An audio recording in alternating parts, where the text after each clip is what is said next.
Hello baby boys! In today's video we're talking about Sims propaganda I am not falling for. That is, things others believe about the game, but I do not. And if you love the Sims 2 creative content, please subscribe. Number 10. Brand broke is a good mom.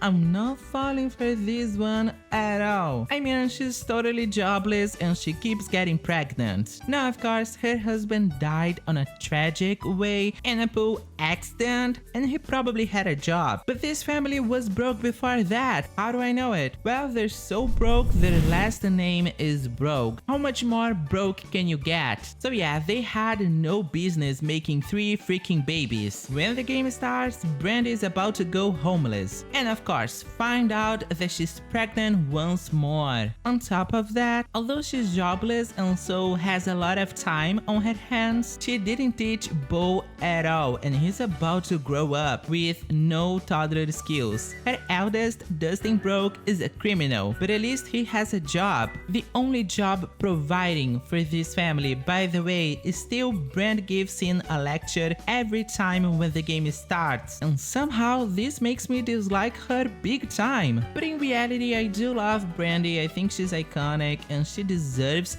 I don't wanna say deserves, but because I'm a good person, I always give her a better life. Starting of course by giving her a mother F job. And you know what? There's not a lot of Sims 2 content creators active at this point. I'm one of the few. So if you love Sims 2 content, please subscribe, like this video and leave a comment. I have a goal of 5,000 subscribers this year, so I need your help. Number 9. Verona View is good. Yeah, I don't know what to tell you, man. A lot of people do love Verona View, but I hate it. To be fair, I hate a lot. I'm a hater. But what I dislike the most about Verona View is how messy things are here. A lot of Sims are lacking basic memories. The theme here might look good, but the houses are actually so ugly and empty inside. Oh yeah, and instead of 8 distinctive families as we had in Pleasant View and Strange Town, Verona View is only featuring 3 families. There's no way to progress without incest. And the big field between the families, the way they're killing each other and everything. Then of course, Juliet and Romeo had to fall in love. All of that when in reality, Romeo sees Juliet as his main squeeze. Yes, main squeeze. What's up with that? I do love the William Shakespeare vibe of Verona View, but overall I still think this hood was lazily done and way beneath Pleasant View and Strange Town when compared. But now I wanna hear from you. What is the Sims propaganda you are not falling for? Never has, never will. Let me know in the comments. Number 8. Calling the pre-mades Townies. Get the Sims 4 culture away from my face. Yes, in Sims 4 people call the pre-mades Townies all the time, and that's because when the game starts, you're automatically in Create a Sim. You don't have the option of starting with a pre-made family without creating a Sim first, like we could in Sims 1, 2, and 3. This way, it feels like the game is about creating your own Sims and everyone else in the game is kind of just there and not the main characters, like the Townies. But in The Sims 2, this is not the case. Townies would be the Sims living in town, the ones we can see and talk to, but we can't play with them unless of course they move in with a playable family. But these Sims and the pre-mates are very different. The Townies have no background, no lore,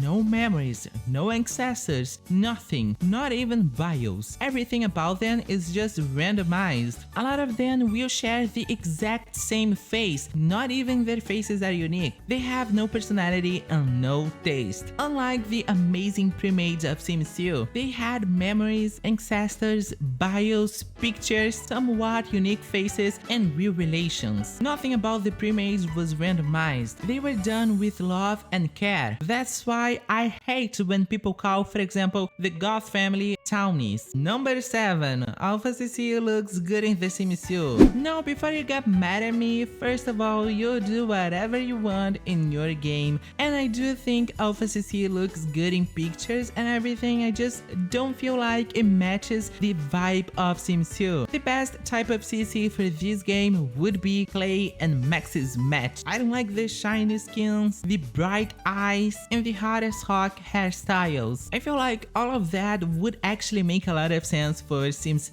3, but not Sims 2. But everybody's of course entitled to have their own personal taste. This is just my personal opinion. I do think it looks horrible. Oh my god. But I don't judge, okay? I'm not judging you the player. I'm just judging your choices a little bit, I guess. And I'm not including any pictures of Alpha CC in this video because I don't wanna sound mean. That's not the vibe. Number 6, the clean templates. Oh my god, okay, so I'm actually so stupid for saying this, but I don't buy the clean templates at all. I don't play with them and never will. But I'm actually wrong and I know it because the one and only April Black said we should download and play in clean templates, and this woman knows stuff, so I believe her. My problem with the clean templates of Pleasant View, Strange Town, and even Verona View is how in these versions of the hoods, the ancestors are removed. Not every single one of them, but like a lot of ancestors got removed. To me, the ancestors mattered a lot. I love going through my Sims family trees and seeing everybody who came before them, do you know what I mean? I understand why they did it. It's all about avoiding overpopulation and stuff, but I don't know. And if you don't know what a clean template is, well, this is basically a clean, safe to play version of the pre-made base game hoods. And they exist because, well, all of these hoods are pretty much messed beyond repair. There is a lot of corruption going on, broken relationships, and a lot of bad stuff starts to happen in your game after a while if you don't play in a clean template. So I do think you should go and download one of those, but I'm not doing that. And to be honest, I never had a big problem in my game or anything. Let me know in the comments if you're playing with a clean template or not. Number 5, genetically correct Sims. Yeah, a lot of people care about that, but I do not. What does genetically correct Sims mean anyway? Well, you know, back to the pre-made families of The Sims 2, we have of course parents and their kids, but these Sims were all created in Creusa rather than boarding game. So the devs were able to pick and choose their facial features, skin, hair, and eye colors, meaning they don't need to make sense with the genetics system of the game. A good example of this would be the Pleasant twins. This lack of genetic relation bothers a lot of players, and I get it, but still I do like how the pre-mades are looking, and I'm not trying to change it. They were intended to be like that, so I don't mind. The way faces are mixed in this franchise is a total mess, and two beautiful Sims will usually get an ugly baby. So yeah, let my Sims look good for at least one more generation. Thank you. Number 4, makeovers that do not make any sense. I said I was not going to judge people, but I guess I am judging everybody in this video. But a lot of players will share pictures of makeovers they have done of the pre-made Sims, and this goes for Sims 1, 2, 3, and 4, and they look like shit. No, I'm just kidding, they can even look good actually, but they do not match the Sims personality at all. I've seen so many makeovers of Bella Goth where she looks like a teenager, when 1, she's much older, and 2, this is not her vibe at all. So when I see a post like that, I'm always like, maybe I should leave a comment, but I never do cause everybody gets to do whatever they want in their games.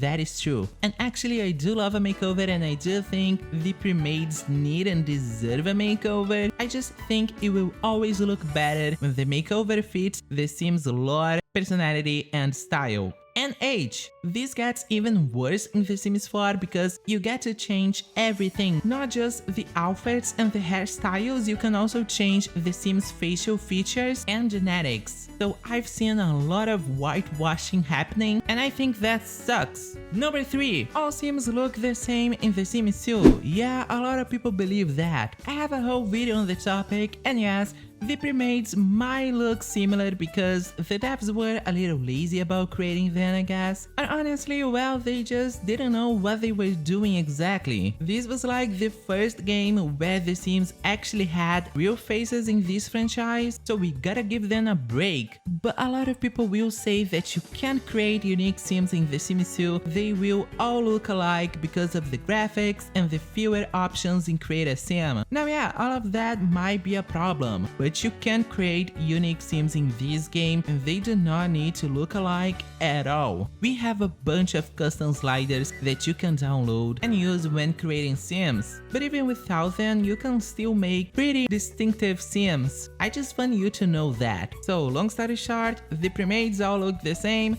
Well, yeah, a little bit. You can't create unique sims in this game, you most definitely can. And you will. No, I'm just kidding. Number 2. Marisol Pleasant is a victim. A lot of players feel bad about Marisol being cheated, and I totally get it. I mean, I was cheated before. It didn't destroy my life, but it was kinda bad. And Marisol will caught her husband with the maid in their bed. So this is pretty bad. But still, I don't feel sorry for Marisol at all. I think both Daniel and Marisol are actually monsters. Can you imagine growing up like Lilith? You have a twin sister, you guys look exactly the same, but for some reason your parents just do not like you, but they love her. I think everybody's under the impression Marisol was too busy to take care of 2 kids as she's a businesswoman. But well, in the last years her career has made hardly any progress. So how come she's neglecting her child and still doing pretty bad at her job? I guess she's not only a bad mom, she's also a bad employee. I think that no matter what happens to Marisol and Daniel, I will just never feel sorry for them. And I should add, Angela is not the bad guy. She's actually a victim because she was robbed of loving her sister. I feel like Daniel and Marisol kind of pitted the twins against each other, and this makes everything much worse. And by the way, I love Kaylin Langrak. Kaylin Langrak is my girl. I'm always rooting for her. Finally, number 1. Bella Goth is missing because of a glitch. No, Bella Goth was not deleted by accident, but I've seen this many times. A lot of people believe that. Lindsay was a dev involved in The Sims 2. I don't know exactly her job in the game, but she was part of it. And she explained in a podcast that Bella Goth was missing because of a glitch. But let me explain. The Sims lore, yeah, the one and only made a whole video about that, and a lot of people seem to not understand what she was saying in that video. Lindsay explained the Strange Town Bella wouldn't appear, like ever. This happened because Strange Town Bella was in the default household, the same as the Green Reaper, the Social Bunny, and other special NPCs. The game was updated and this was fixed many years ago. That was the only glitch related to Bella Goth being missing, but Pleasantville Bella being abducted and not present in the game was never a mistake that they just decided to roll with. No, this is just the lore of Pleasantville. She was always intended to be missing. Do you really think that if she was deleted by accident, they wouldn't have ways of bringing her back? I mean, we can do that, let alone the devs. And it is such an iconic piece of lore that I can't believe it would happen by accident. Do you know what I mean? Oh my god, so many Sims propaganda I am not falling for, and now I wanna hear from you. What is something people try to convince others about the game that you do not believe in at all? Or maybe just things people do in their games that you would never do it yourself. That's it for today's video, boys. Please leave a comment, like this video, subscribe. All of that helps me a lot, and I'll see you in the next one.